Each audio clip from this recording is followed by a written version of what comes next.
Think about the last time you worked on a group project or had to deal with a tough coworker.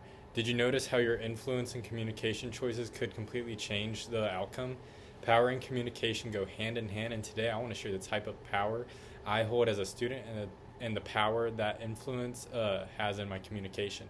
I'll also talk about an experience working with a difficult coworker, what I did wrong, and how I would approach it differently now. As a student, the main type of power I hold is referent power. Referent power, as explained in French and Raven's classic power theory from 1959, is the influence that comes from trust, respect, and the ability to build relationships. I don't have formal authority over professors or administrators, but I can build credibility through how I communicate.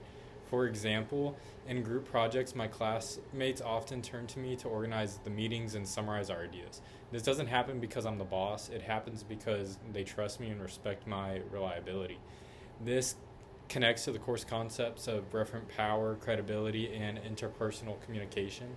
In fact, Baby and Matterson in their 2015 text on group communication emphasize that of, of credibility is one of the most important factors in influencing others. So my power as a student doesn't come from a title; it comes from building respect, and that's shapes how I interact with my classmates, professors, and administrators.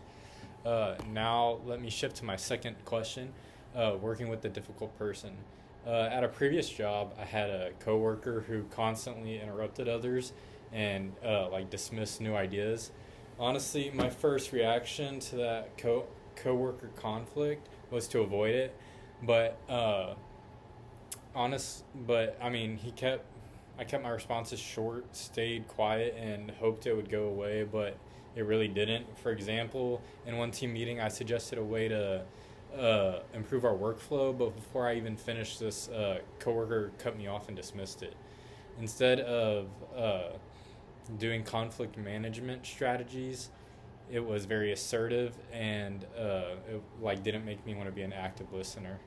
Uh, as Peter Nordhaus points out in his 22 book on leadership, leaders communicate most effectively when they address issues directly but respectfully, which helps create healthier communication. Uh, if I were in this situation again, I think I would use I statements to express my perspective, practice more active listening to show that I understood their concerns, and use conductive conflict strategies to find common ground. In conclusion, as a student, I use referent power to build and my credibility in my communication. And my experience with a difficult coworker taught me that avoiding conflict isn't really very effective. By applying assertive communication and conflict management strategies, I can improve the interactions I have with others and strengthen my relationships. Whether in the classroom or in the workplace, the way we use our power and communication strategies can either help us build bridges or burn them. Thank you.